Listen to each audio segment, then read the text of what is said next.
हमारे साथ केंद्रीय मंत्री अश्विनी चौबे जी जुड़ गए हैं। आपका सर बहुत बहुत स्वागत है। और सर, आप लोग तो लगातार विरोध कर रहे हैं, लेकिन जगदानंद सिंह जी जो हैं वो कह रहे हैं कि चंद्रशेखर जी आश्वस्त रहें, पूरी आरजेडी उनके साथ खड़ी है।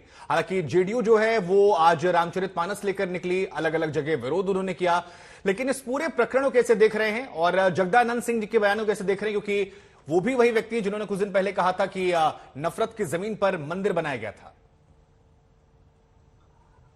मुझे लगता है कि ये तमाम जो राजद और ये तमाम जो देख रहे हैं राजद और महागठबंधन, ये सभी पूरी तरह से जो जगता बाबू कह रहे हैं, जगता बाबू स्वयं राम मंदिर, उनको तो पता नहीं, वो बहुत बड़े समाजवादी है, पता नहीं कि लोहिया जी भी राम को चाहते थे। वो कौन सा समाजवादी है, मैं ये जानना चाहता हूँ। ये लोग कोई समाजवादी नहीं, ये पूरी तरह से भ्रष्टाचारी और गुंडागर्दी इस सरकार में, राजद का और जदयू का जो सरकार है, आज एनडीए का ये विकल्प जो बनने जा रहे थे, ये गुंडों की सरकार हो गई है। मैं अभी उपवास पर 24 घंटे के उपवास पर से उठा हूँ और मैंने रामचरितमानस आज सुंदरकांड सामूहिक, यहाँ की जनता के साथ सामूहिक सुंदरकांड में पढ़ करके उठा हूँ। मुझे लग रहा है कि जिस रामचरितमानस का विरोध कर रहे हैं, जो ग्रंथ सनातन काल से, सदियों से, जिसमें मानव जीवन को जीने का और भगवान राम के आदर्शों के रूप रामचरितमानस को, और वो कहते हैं कि हम राम भक्त हैं, लेकिन उस चौपाई का वो इतने अज्ञानी है। मुझे लगता है ऐसे अज्ञानी शिक्षा मंत्री, शिक्षा भार तो उनका चल नहीं रहा। आज जहां पर उनको परीक्षा की बात हो चाहिए, परीक्षा में नकल हो रहे हैं, परीक्षा में जो है क्वेश्चन लीक हो रहा है, बच्चे जाते हैं तो बच्चे को पीटे जाते हैं। नहीं तो अश्विनी जी, सवाल यही है कि आपको इस बयान के पीछे मंशा क्या लग रही है, क्योंकि कई सारी थ्योरीज निकल कर आ रही है। एक थ्योरीज ये है कि वोट बैंक को मजबूत करना है, और हमने ट्रेंड भी देखा है इस देश में, हिंदुओं को जितनी गाली दो वो तो भी एक ट्रेंड बन चुका है। ये आपको लगता है, या लगता है कि नहीं, उनके मन में वाकई में जहर भरा था, या हिंदू सेंटीमेंट जो है वो ज्यादा आहत होने लगे हैं? बहुत तरह से चर्चाएं हो रही है। आपको क्या लगता है कि यह बयान इस वक्त क्यों आया? क्योंकि कुछ दिन पहले भी बयान आया था और मुस्लिम नेताओं से, चाहे वो जेडीयू हो या आरजेडी हो, कुछ वक्त पहले मुलाकात किए थे, तो वो भी संयोग प्रयोग के सवाल उठ रहे हैं। देखिए, जब नाश मनुज पर छाता है, पहले विवेक मर जाता है। इन लोगों का नाश निश्चित है। ये लोग अब घबरा करके, कभी प्रधानमंत्री को जो रावण कहते हैं, अपने को राम बोलते हैं नीतीश कुमार के बारे में। अब राम और रावण कौन है ये तो जनता तय करेगी, लेकिन ये लोग इतना जरूर है कि बिहार में जो बिहार की सरकार है वो हिरण्यकश्यप की सरकार चल रही है। और मैं बक्सर में भगवान राम की धरती से बोल रहा हूँ, जहाँ ताड़का का बध हुआ, सुबाहु का बध हुआ, मारीच का बध हुआ। ये लोग ताड़का, सुबाहु और मारीच के वंशज, लगता है कि यही लोग हैं। ये रावण कहते हैं हमारे प्रधानमंत्री को, जिन्होंने देश और दुनिया में। नहीं अश्विनी जी, हम किसी और को गलत क्यों कहें?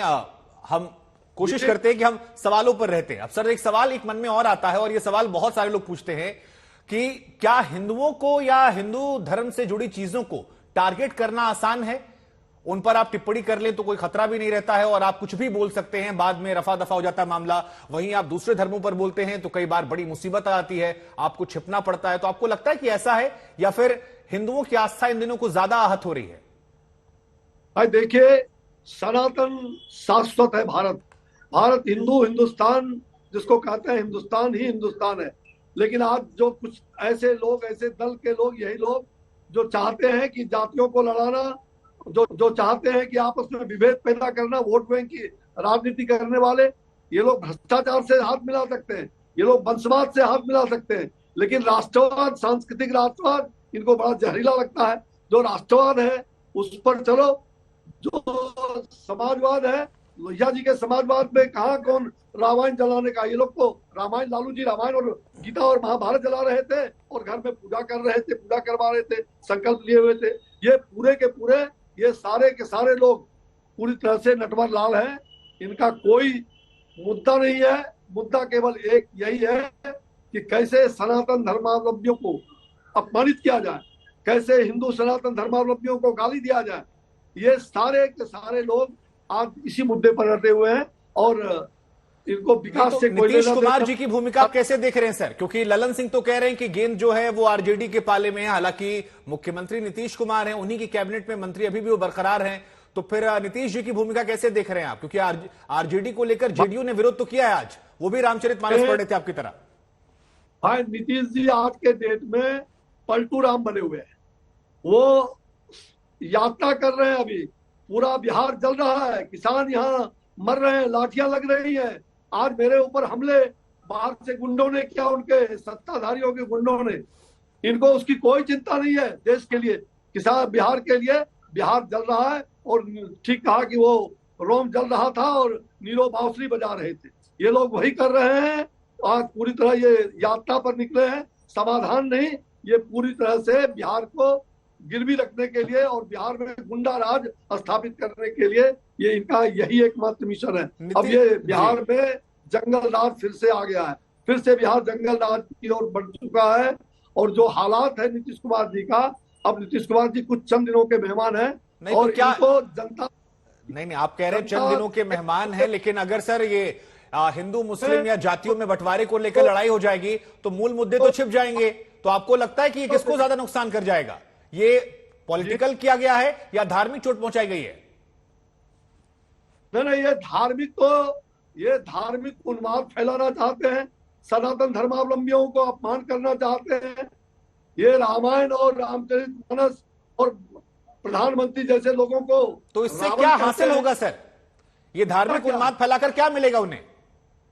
इन्हें कुछ नहीं मिलेगा। इनको कल हो करके पूरी तरह से जो धर्म ग्रंथों पर गलत बयान जो इनका है वो जनता को दिग्भ्रमित करके और उसके जरिए ये सत्ता में वापस चाहते हैं। इनको सत्ता नहीं मिलने वाला, ये दिवास्वप्न देख रहे हैं। इनकी जमानत जब्त हो जाएगी कल हो करके। ये चाह रहे हैं कि हम टुकड़ों टुकड़ों को जोड़ने का, वो टुकड़ों टुकड़ों में ये हो जाएंगे। इनका कोई रास्ता नहीं है।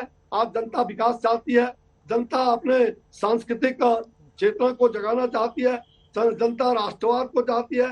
अब वो क्रूड आ रहा है, उसका विरोध कर रहे हैं। अगर कहीं देश के अंदर, बिहार के अंदर टूरिज्म को व्यवस्था किया जा रहा है केंद्र के नरेंद्र भाई मोदी सरकार, तो उसका विरोध ये लोग कर रहे हैं।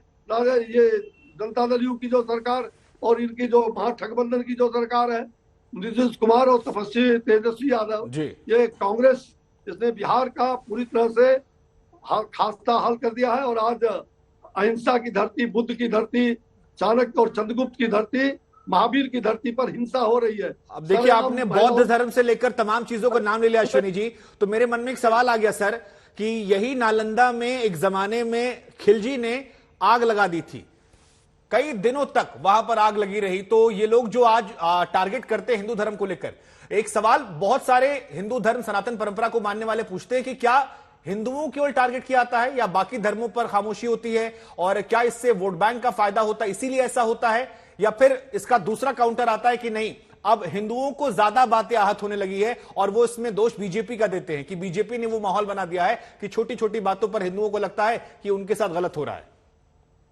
देखिए, इस देश के अंदर हिंदुत्व जो है वही राष्ट्रित्व है। हिंदू देश जीवन जीने की पद्धति है, Hindu is way of life. और पूरी तरह से हिंदुस्तान के अंदर हिंदुत्व अगर नहीं रहेगा तो क्या पाकिस्तान में रहेगा, ये मुझे बताइए। ये लोग पूरी तरह से सनातन धर्मावलंबियों पर चोट पहुंचा करके, उनको आहत करके, ये अपना वोट बैंक जो बनाना चाहते हैं, ये कहीं के नहीं रहेंगे, न उधर के रहेंगे न इधर के रहेंगे। ये लोग त्रिशंकु बन करके लटके रहेंगे। और आने वाले दिनों में विकास को लेकर के नरेंद्र भाई मोदी जी का जिस प्रकार के उन्होंने विकास किया है देश का, देश की सुरक्षा का सवाल है, देश के अंदर भाईचारे का सवाल है, देश में सांस्कृतिक और राष्ट्रवाद वातावरण को बनाने का सवाल है। नरेंद्र भाई मोदी जी और पूरी तरह से आज देश। ठीक है सर, अब एक आखिरी सवाल मेरा आपसे सर कि अगर शिक्षा मंत्री बिहार के इस तरह से किसी दोहे का चौपाई को मिसकोट करेंगे तो आपको लगता है कि इससे जो नई पीढ़ी है, क्योंकि वो शिक्षा मंत्री हैं, शिक्षा के मंदिर में जाकर वो भाषण दे रहे थे, तो इससे एक भ्रम की स्थिति फैलेगी जो अच्छी बात नहीं है। उन्हें आगे क्या करना चाहिए आपके हिसाब से, क्योंकि आप लोग इस्तीफा मांग रहे थे लेकिन आरजेडी उनके साथ है, तो ऐसे में आप लोग क्या उम्मीद कर रहे हैं अब? ये बहुत ही दुर्भाग्यपूर्ण है। एक तरफ जनता दल यू विरोध भी कर रहा है उनके मंत्री, और एक तरफ ये उसको ढो रहे हैं। ऐसा शिक्षा मंत्री अज्ञानी से, अपने को ज्ञानी समझ रहे हैं। ये शिक्षा मंत्री, इनको तुरंत बर्खास्त करना चाहिए और इनकी हालत वही होगी जो कार्तिक का हालत हुआ है। सही, उनको जाना ही पड़ेगा आज न कल। हिंदू धर्म पर चोट करना, सनातन धर्मावलंबियों पर, रामचरितमानस पर, जो लाखों करोड़ों लोगों के दिल में आज वही रामचरितमानस जो है वो भारत की आत्मा है। आज उस पर चोट कर रहे हो। ठीक है सर, आप आपका अपने जी अपने माता पिता पर चोट कर रहे हो। आखिर क्या चाहते हो आप?